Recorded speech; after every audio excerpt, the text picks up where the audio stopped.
It is the presence of endometrial tissue. What tissue? Glands and stroma outside the inner lining of the uterus. That is the original anatomy. But it is present outside the uterus, outside the inner lining. It may be present outside the uterus, which is endometriosis, and adenomyosis is present within the myometrial layer. There is no submucosa in the uterine lining. So it is endometrium, then it comes the muscle layer, the myometrium. So this endometrium infiltrates into the myometrium. So that is an ectopic site, not the normal site of endometrium. Clear? So we are going to discuss about the etiopathogenesis, clinical features, investigations, implications on health and fertility, and management. So you can expect broad questions on these topics, theory questions and discussions. So this is the benign disease of the female reproductive organ causing chronic inflammatory condition, which is locally invasive and it disseminates widely. So this has a feature of a malignant cell which spreads, but it is not malignancy. So it is unique.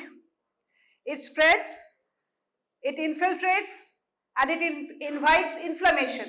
So it has a unique characteristics. It is the presence of functioning endometrium.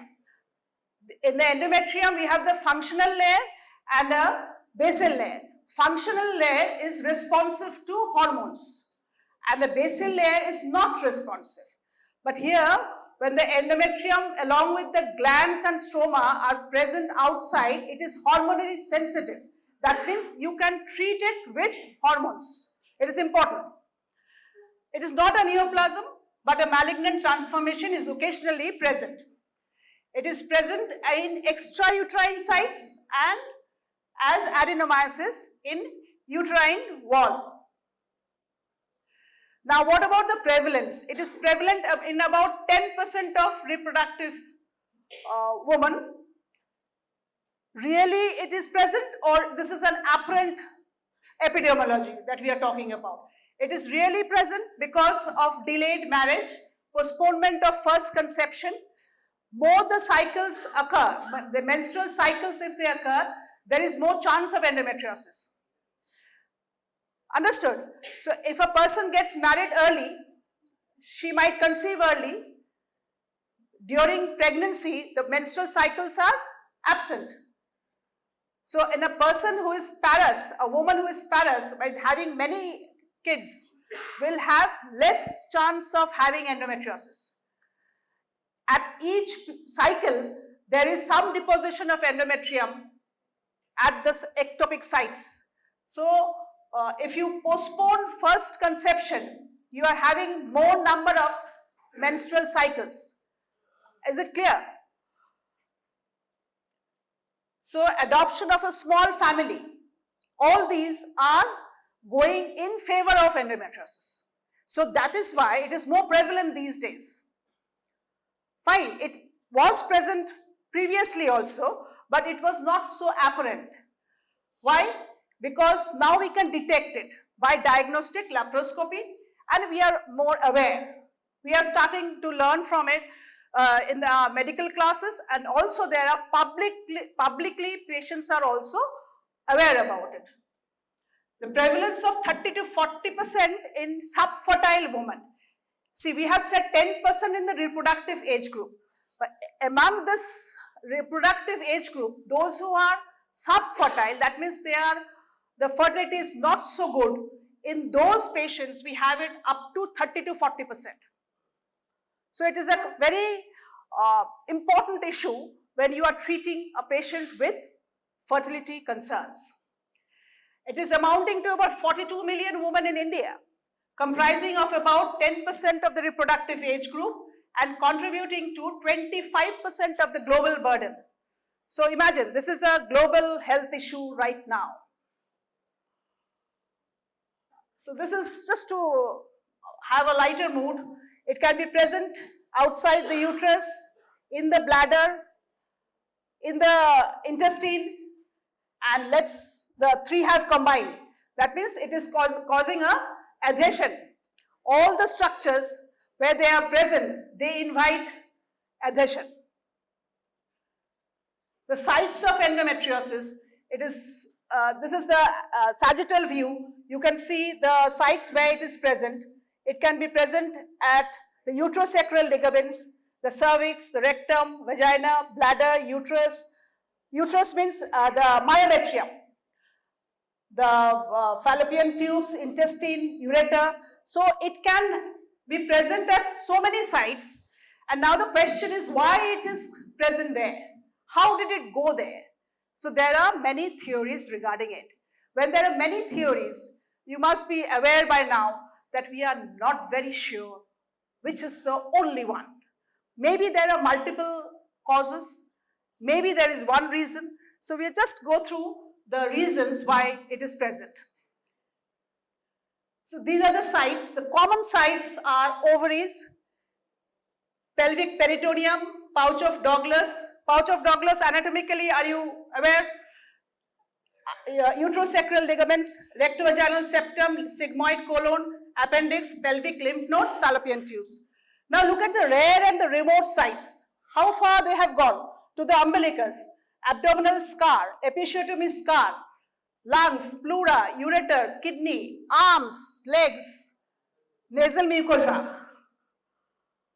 Isn't it very surprising? How did the endometrium land up there? So these are the theories. It's like a jigsaw puzzle. We are trying to solve this puzzle for years together. The estrogen, it is an estrogen dependent phenomenon. Then there is the chance of retrograde menstruation. Menstrual blood should flow down. Retrograde means there is a reverse flow. So it is coming out of the the fallopian tubes, and that is how it is spreading. This is one theory, retrograde menstrual flow. Then angiogenesis. Angiogenesis, development of new vessels. That is how it is developing there. Stem cell therapy, stem cell origin, oxidative stress and local inflammation. Stem cell has the potential of generating different layers embryologically. So you must have heard of stem cell therapy. This is very, in your pathology classes or pharma classes, you must have gone through stem cell therapy. So it must have originated from stem cells which have generated this endometrium. So the theories are the Sampson's theory of retrograde menstruation, the Mayer and Ivanov theory of coelomic metaplasia. Originally that was not endometrium, but it has undergone metaplastic changes. It has undergone changes to convert into endometrium. The coelom is the embryonic cavity you have read in the embryology classes. So there is coelomic metaplasia. Mullerian remnant therapy, some amount of Mullerian tissue. These are the original tissue from which the female reproductive organs have developed. So some remnants down the line have been there, perhaps. That has caused this. Direct implantation theory. Some cells have dropped out and fallen on the peritoneal cavity. They have developed there. The lymphatic Halban's theory and the vascular metastasis theory. So this is how they have spread to the far sites. The theories to explain the endometriosis at different sites. The pelvic endometriosis, peritoneal endometriosis, we can explain with retrograde and menstruation and coelomic metaplasia. Abdominal viscera, rectovaginal septum, umbilicus by coelomic metaplasia. Abdominal scar, you must, I don't know whether you have by now seen or not, abdominal scar of a cesarean section, sometimes, or a hysterectomy done, you can find endometrial tissue deposited there. Now, how did it go there? While doing operation, some amount of endometrial tissue has escaped and gone and has rested there, and that is how they have developed. Vagina, cervix, all can be explained by direct implantation. Lymph nodes by lymphatic spread. And distant sites, definitely we have to think of other ideas. vascular spread, genetically determined immunological causes may be there. So new theories have come up, the stem cell theory, the oxidative stress theory, where there are more imbalance between the reactive oxygen species, the ROS, which develop due to reactive oxygen. When there is an imbalance between these, the ROS increases. This causes more of endometrial tissue. Then there is inflammation, and already we have discussed about the estrogen, which is the dominant hormone acting here. Now about the epigenetic factors. Epigenetic factors, when there are genes, genetic presence is modified by environmental impact. So these are epigenetic factors. But what are the risk factors? We have already discussed. Low parity, person who has a woman having less number of children, late pregnancy, and family history of endometriosis. You might find familial clustering, that is her mother, her grandmother, aunt, maternal side, they are related. Genital outflow tract obstruction. There are obstructive features in the genital tract. So there is a chance of retrograde menstruation. When there is vaginal atresia or imperforate hymen, the menstrual blood flow cannot flow out. So this can be a cause. These patients may develop endometriosis. Then environmental toxins. Look at these, dioxins, polychlorinated biphenyls, heavy metals, and endocrine disrupting chemical. Even in the plastics that we use, these chemicals are present. And the molecular defects. Molecular defects, as you must be knowing, the cytokines, the tumor necrosis factor, alpha, macrophages, extracellular matrix metalloproteinases. These include the tissue inhibitor of MMP, that is, this is the matrix metalloproteinase. If there is less inhibition of these, we have more of endometriosis. Then extracellular MMP inducer, that is, these enzymes are more predominant. Interleukin, vascular endothelial growth factor, this will create more of angiogenesis, and estrogen, once again, the dominant one. So these are the theories we have collected from where? Where did these notions come from? From peripheral blood collected, from peritoneal fluid. This has been seen that these enzymes are more in the patients who have endometriosis. This is a retrospective idea that we have collected. Why we are saying that these are the causative factors? We have found in patients with endometriosis, that is why. So broadly, we can say hormones, cytokines, immunity, heredity, these are the predominant factors. The genetic mutations we have discussed, immunological causes, molecular defect, hormonal alteration, mechanical outflow tract obstruction, and environmental toxins. Now about the pathologies. We have been discussing about the etiogenesis, why it is caused, how it is caused. Now pathology is, it is functionally active endometrium, that is ectopic at different site and functionally active. They have proliferative changes, they increase in number, the cells increase in number. There is cyclic growth and shedding. These tissue which are present outside the inner lining of the uterus, they also have microscopic bleeding. Now this blood cannot come out. They stagnate there. They cause this problem. Blood being irritant causes tissue reaction. Wherever you have blood in the body, there is inflammation excited. So we have inflammation. This gets encysted and enlarged with bleeding. When the serum gets absorbed, the color changes to chocolate colored. We have chocolate colored cysts. This is endometriomas. Old blood turns brown. In spite of dense adhesions, fallopian tubes remain patent. Okay? The macroscopic, how will you see when you see, where will you see? Any idea? How will you diagnose? All this we have been discussing, these are theories. We have to diagnose, we have to see. By doing operations, we see direct vision we have about these. Hello? Yeah, laparoscopically, we are coming to it. Laparoscopy is the gold standard. So appearance depends upon the extent of the organ involved, the extent of the lesion, and the reaction of the surrounding tissue.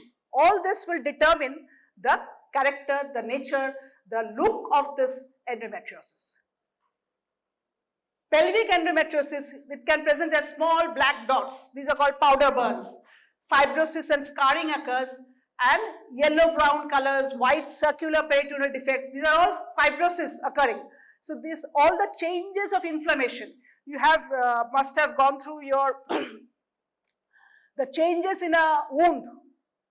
Recollect your changes in the wound in your FMT classes. All this will occur here. And it will depend at what point you are seeing the patient. It may be red, it may be brown, it may be yellow, it may be green. So these are the changes you will follow up. These are more active than powder burns. Ovaries frequently involved, and they sometimes get adherent to rectum and sigmoid. We call it, when they are absolutely adherent, we call it kissing ovaries.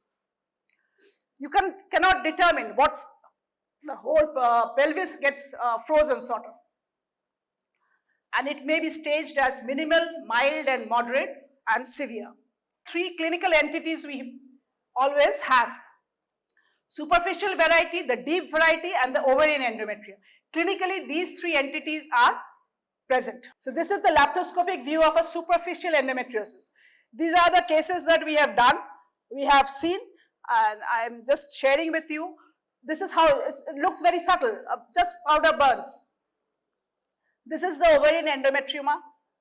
This we had operated upon. This was the original endometrioma when we had entered into the abdomen. This is deep endometriosis.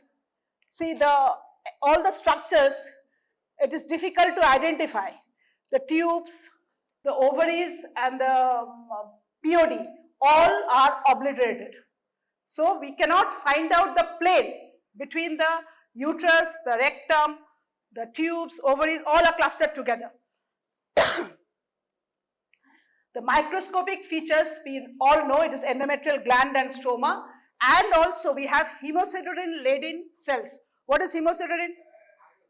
Iron deposits. So the blood, the iron in the hemoglobin has caused this. So these are the pseudoxanthoma cells with hemosiderin. These are pathology you must have read. The cyst wall is composed of fibrous tissue and compressed ovarian cortex. Now for the clinical profile. This is the common profile. Age of around 30 to 45, high social status, late pregnancy, nulli gravida or 1 or 2 children, and subfertility or infertility, family history of endometriosis.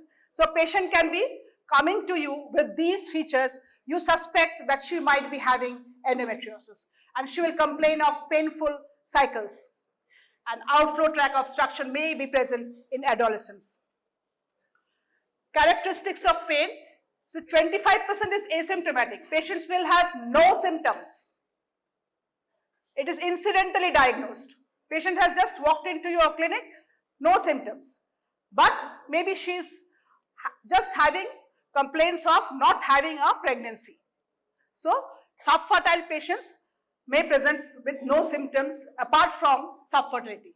Not related to the extent but depth of penetration. It is, another unique feature is it is not corroborative always. More the lesion, more the pain, it's not like that. The penetration will decide upon whether the pain is there or not. So 2 main clinical features are pain and subfertility. So penetration beyond 5 millimeter, there is pain. Non-pigmented lesion is more painful due to prostaglandin F. And related to site and hormone sensitive midline lesions being more painful. Midline ones are more painful. A degree is not related to, the degree of pain not related to severity. So causes are all this: peritoneal inflammation, necrosis, adhesion. There is nerve irritation. Why do you feel pain? Either due to chemical substances or due to nerve irritation. So these are the reasons why the pain is there. Symptoms may be like pain symptoms may be presenting as dysmenorrhea, dyspareunia. Dyspareunia, I think you are aware, it is difficulty in coitus. Chronic pelvic pain, abdominal pain, dysuria, painful passing of urine, dyschezia, painful defecation, and low back pain. So patient might come to you with all other symptoms than the dysmenorrhea. So she might say, I cannot pass stool properly, I cannot have sex properly. Keep it in mind, she might be having endometriosis. Catamenial chest pain. This is, during periods only, she complains of chest pain. Maybe because of the endometrial tissue in the lungs or pleura. It is very rare, but it has been detected. And cyclical pain at surgical sites. These are scar endometriosis. So other symptoms may be abnormal uterine bleeding. She may come with abnormal uterine bleeding, infertility, hematuria, diarrhea, constipation. So diarrhea, constipation, you can explain the deposits have been in the gut. Chronic fatigue. So any person suffering from pain will be chronically fatigued, tired. She is not feeling well. Her quality of life goes down. She is not the self she wants to be. She cannot be. So bleeding from surgical sites and even hemoptysis. So these are all blood deposits, endometrial deposits in the lungs. So when you examine the patient, what can you expect? You might not get anything. This is common. So asymptomatic patients, nothing. Or you might get a lower abdominal mass. You may or may not get. That could be due to ovarian mass, or if it is adenomyosis, you might get a enlarged uterus. And tenderness. Tenderness is, what is tenderness? Difference between tenderness and pain? By now that should be very clear. Get up and say.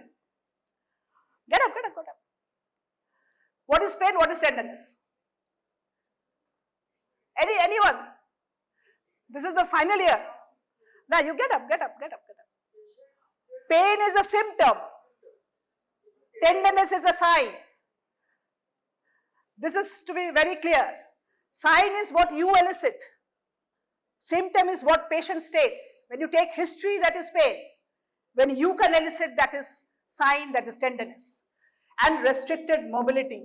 The uterus, you are not aware, but you have not done pelvic examinations. We cannot move the uterus. It is fixed. Why fixed? Because of the deposits, the uterus is not mobile. It is retroverted, fixed. So the usual findings are these. Then the pelvic examination, we have the tenderness. You might feel nodules, in the POD. So all these are pelvic examinations. Unless you are into the clinics, it is difficult to appreciate this, but just a few points will make you good clinicians in future.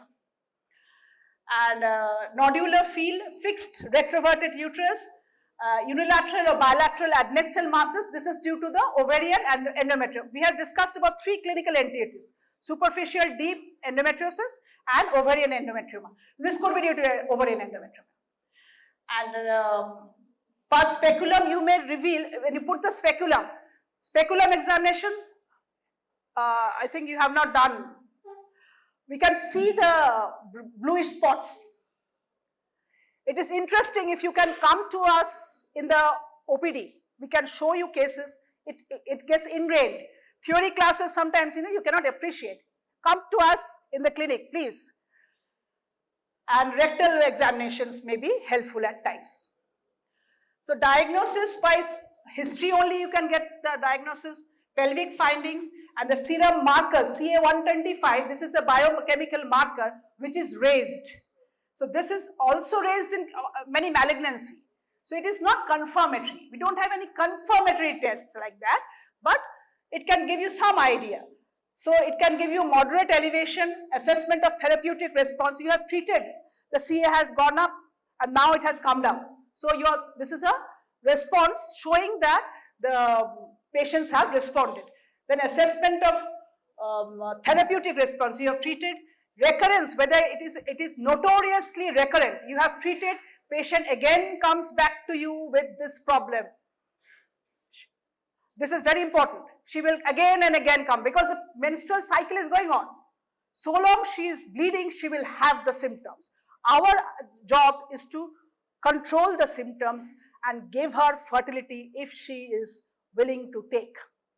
These are the two things we have to do.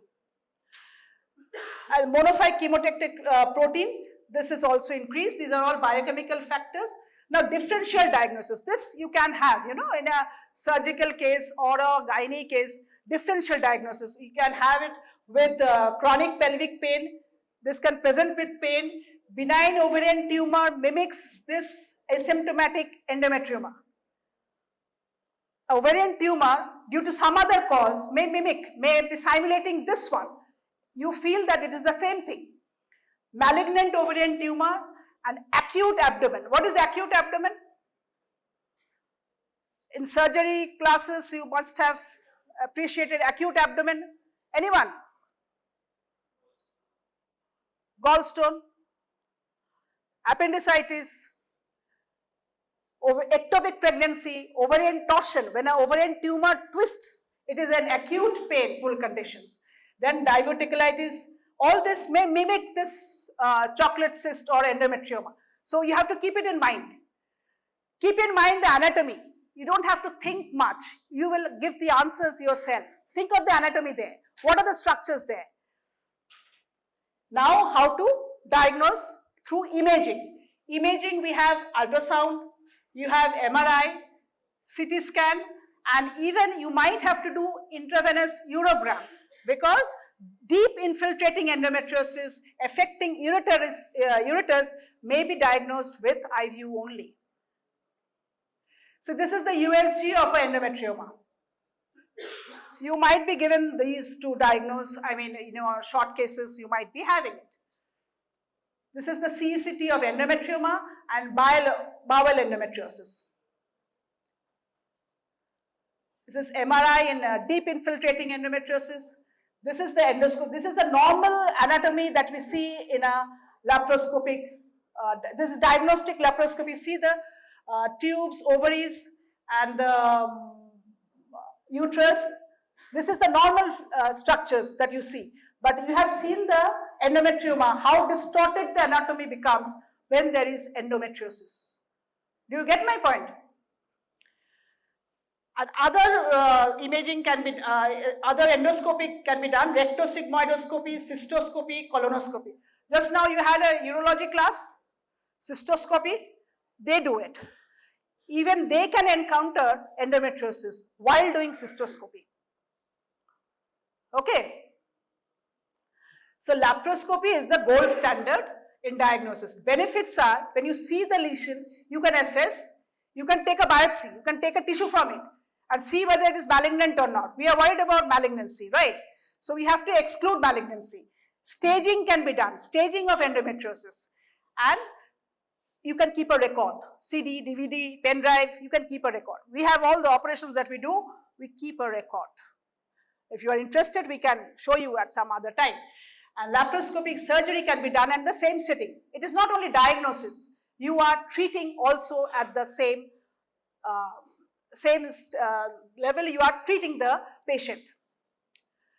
Same setting, you can diagnose and treat. The staging is important to predict prognosis, to choose the therapy, what treatment you will give, and to evaluate treatment protocol. This is the staging. It is looking a bit clumsy, but this staging is done in terms of numbers, and it will involve the ovaries, the fallopian tubes, the pouch of Douglas, how far it is involved. This is how it is staged as minimal, mild, moderate, and severe. This is the staging. You can look up, but we have to concentrate on the endometriosis and adhesions. Two things happen. Endometriosis as such sometimes, not always, cause adhesions. When it is adhesion, it is more difficult for the patient, for the doctor. So we have the peritoneal involvement, it is superficial or deep, depending on the size of the lesion, less than 1, 1 to 3, greater than 3, the numbers go on 1 to 3, 1 to 4 and 2, 4, 6. And the ovary, if it is involved, it is 1, 2, 4 for mild, moderate and severe. And again, if it is deep, the number goes up, say 4, 16, 20. Pardon? And adhesion, see ovary and tube, less than 1/3 closure, 1/3 to 2/3 and more than 2/3. That means the tubal lumen gets obliterated. But in endometriosis, we have seen before, the endometrium doesn't involve the fallopian tubes so severely. This is a magic. We don't know why it happens, but some adhesion can cause a TO mass like that, and you cannot identify the structures. So this will impact the fertility of the patient. So limitations here, there are limitations to laparoscopy also, because it is an invasive procedure. We have to put the patient under anesthesia. We are doing the operation. This is an invasive. We cannot do it non-invasively. So all invasive procedures have their risks, but still we do. So this is the limitation. And there is an intra and inter observation. You are doing an operation, you feel the staging is like this, I feel the other way. So there is inter and intra observer variation. And staging always do not corroborate with symptoms. We have discussed staging is not corroborative with treatment protocol always.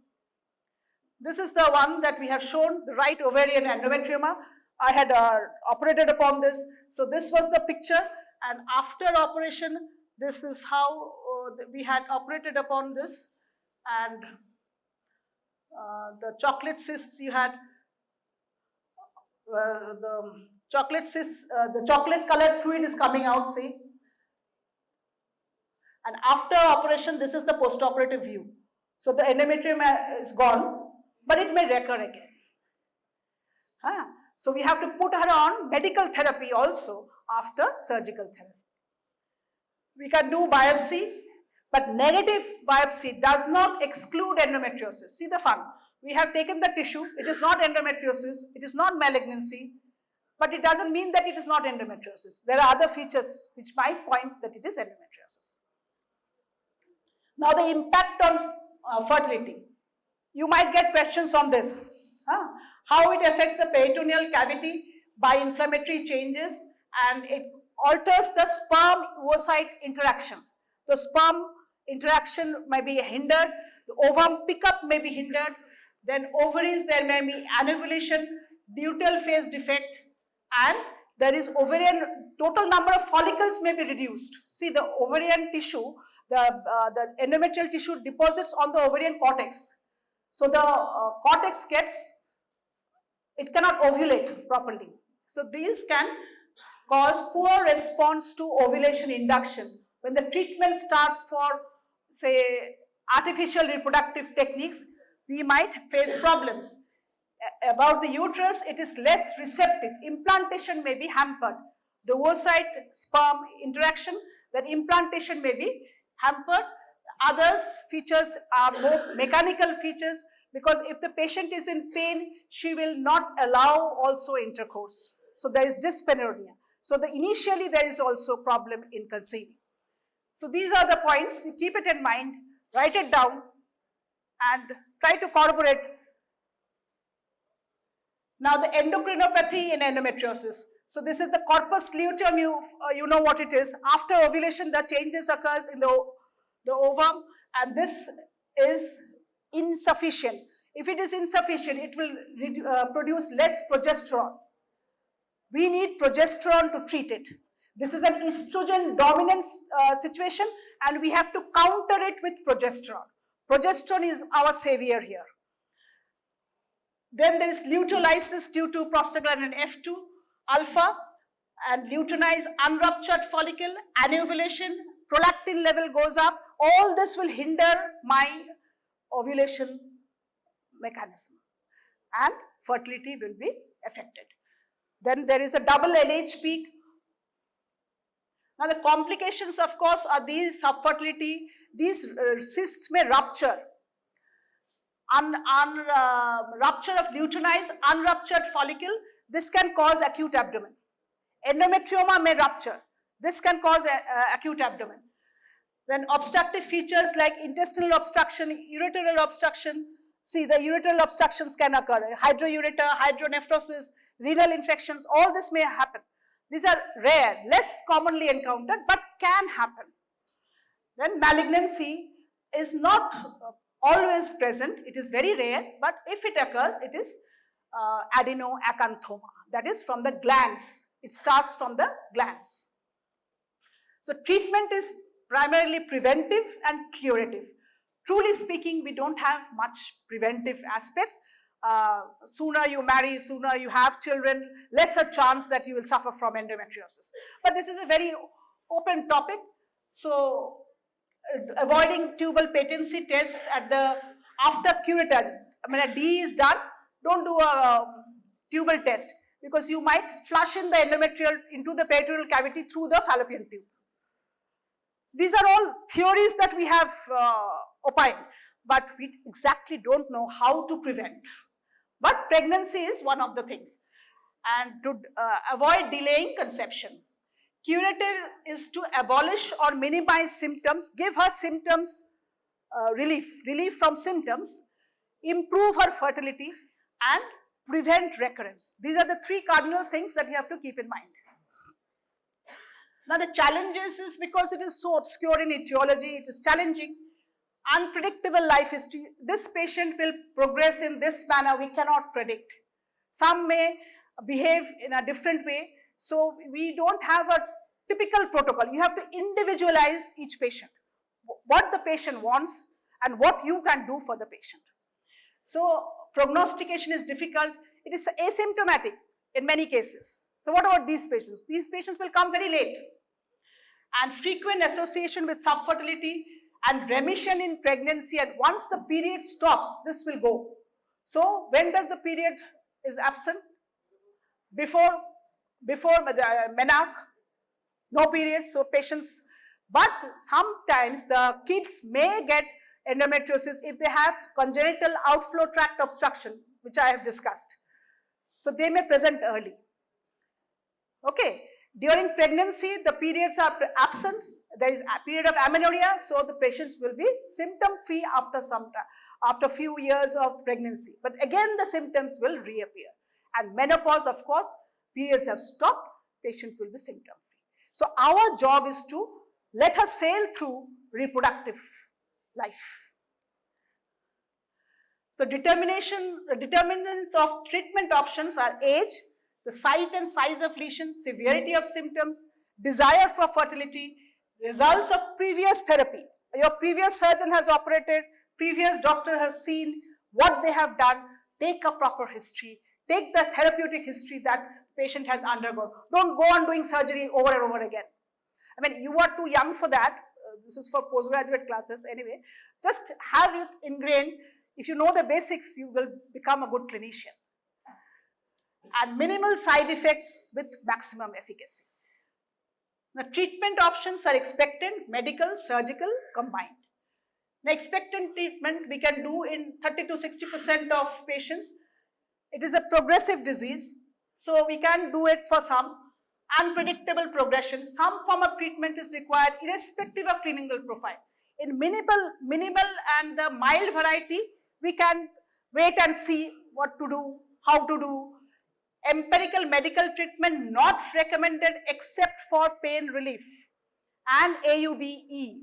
AUBE is abnormal uterine bleeding due to endometrial causes. And observation with administration of NSAID. Just for pain relief. The case selection you have to do regarding the stage, the marital status, young persons desirous of fertility, and one who is approaching menopause. All treatment options will be different. You have to categorize, individualize for each and every. You might get a question. Such an age group patient has come to you with this problem. What will you do? Have a management protocol. So these are the drugs that we use, commonly used drugs, COCP, that is combined oral contraceptive pills. Easily available, you can use it. And the progesterones, the oral variety, that is the medroxyprogesterone acetate. Pharma classes have been done. I think you are not in the dark about these progesterone components, progesterone classification that we are telling you. Medroxyprogesterone, dydrogesterone, norethisterone, Dynogest, this is the wonder drug. It is a 4th generation progesterone, very effective against endometriosis. And in injectable varieties, we have medroxyprogesterone acetate and IUCD levonorgestrel, Mirena. So these are all progesterone therapy in different forms, oral, IM and intrauterine device. And androgenic steroids like danazol and gestrinone. Gestrinone we don't use so much, but danazol was used, not very popular now because of side effects. Others are GnRH analogs. What are GnRH analogs? Anyone from the rear end? Anyone get up? GnRH, gonadotrophin releasing hormone analogs. How will they act? Whatever you're mumbling, come out and say. It will act on the GnRH receptor.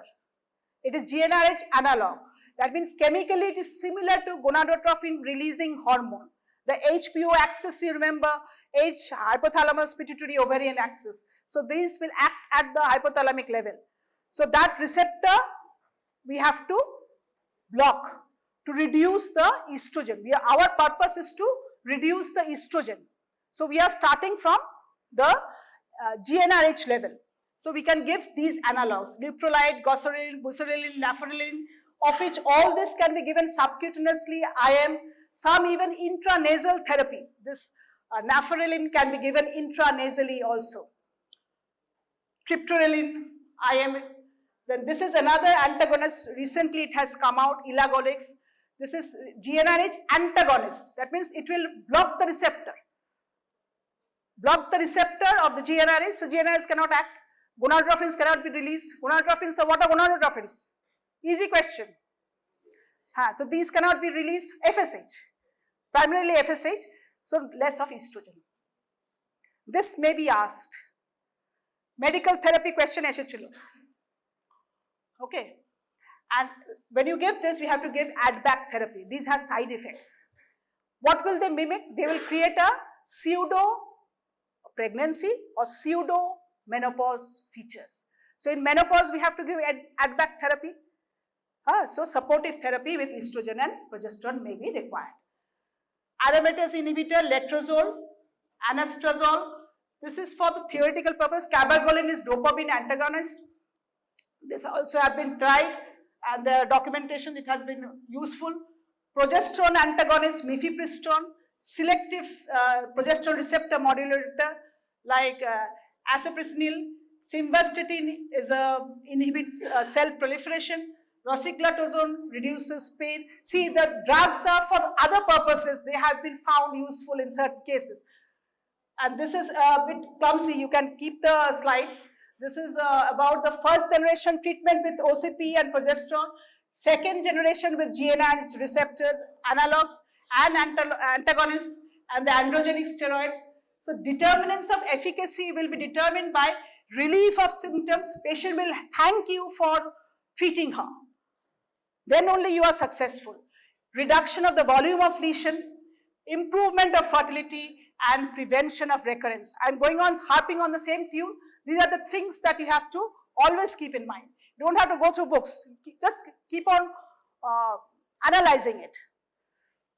The challenge is considering pain relief, pregnancy rate, recurrence rate, costs and side effects.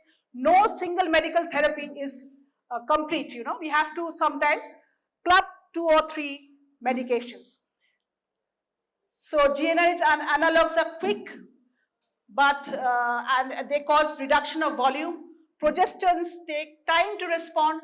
Danazol is intermediate, and following medical suppression, other conservative surgery, residual endometric lesions may regenerate once ovarian function is re-established.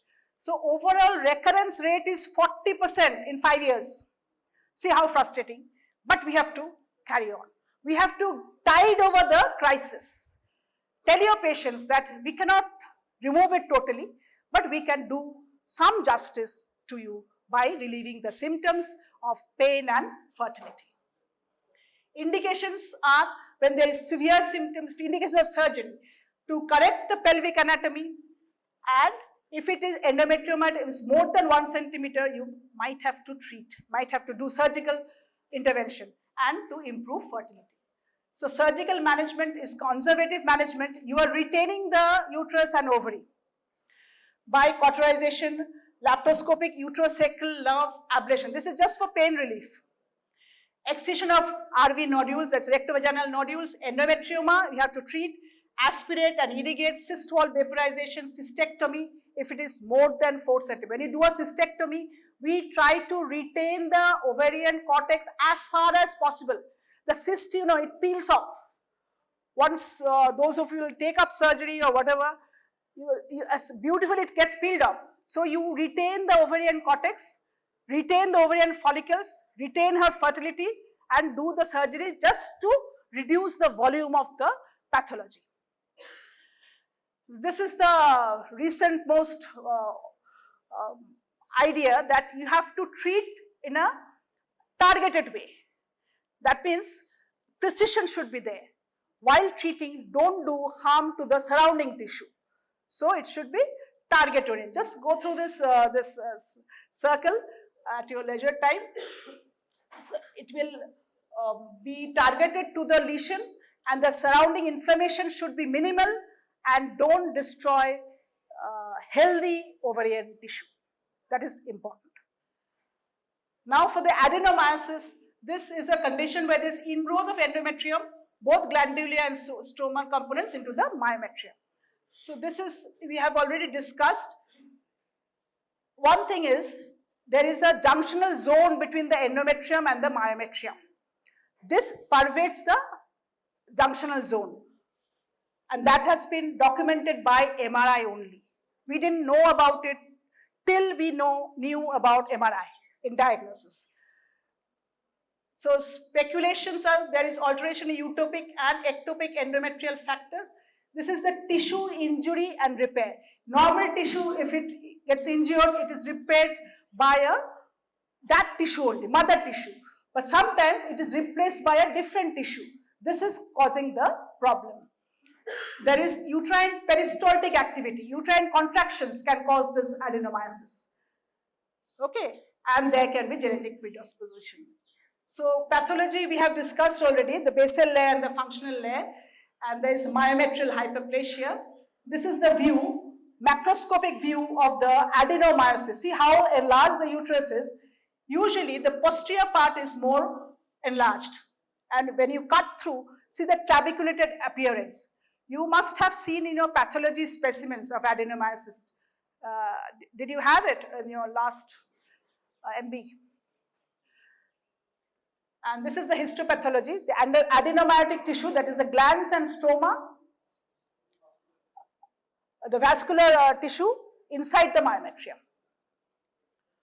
So symptoms are all that we have discussed, the pain, sometimes infertility, all this we have already discussed. Clinical features, what important, these patients mostly present with heavy menstrual bleeding, and they are a bit more elderly. See the age bar has increased, more than 40s.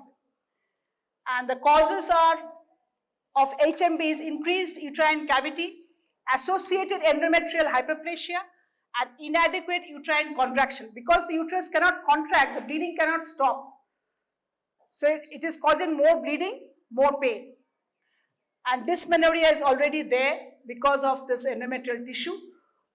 And impact on fertility is because implantation here is affected more, and there is abnormal endometrial immune response.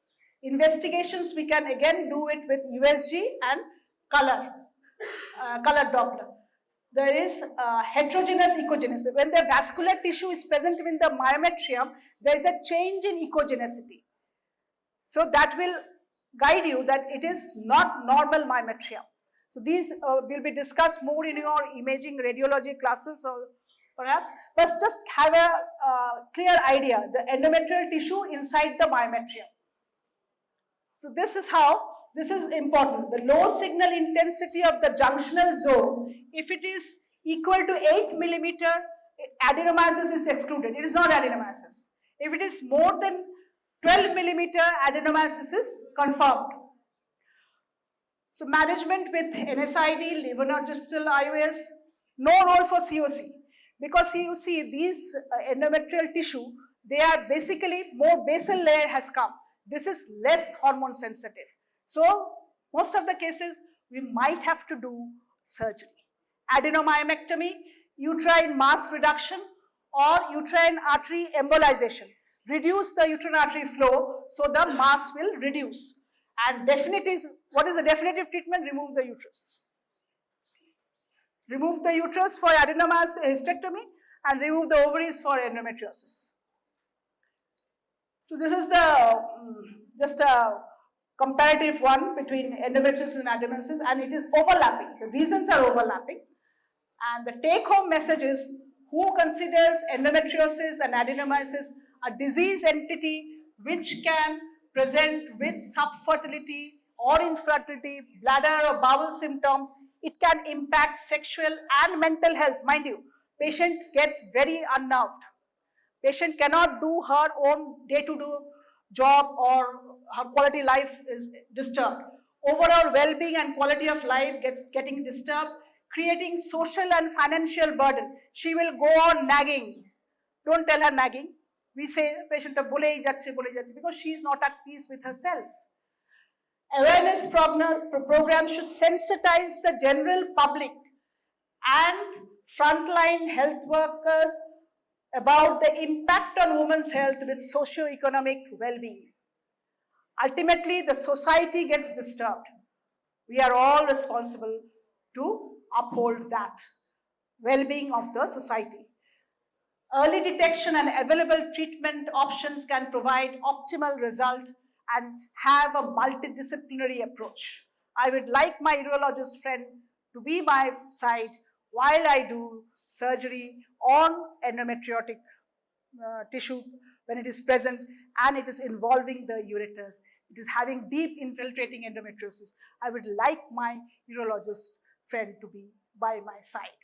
So you have to create an all-pervasive, immersive atmosphere. So let's do it together.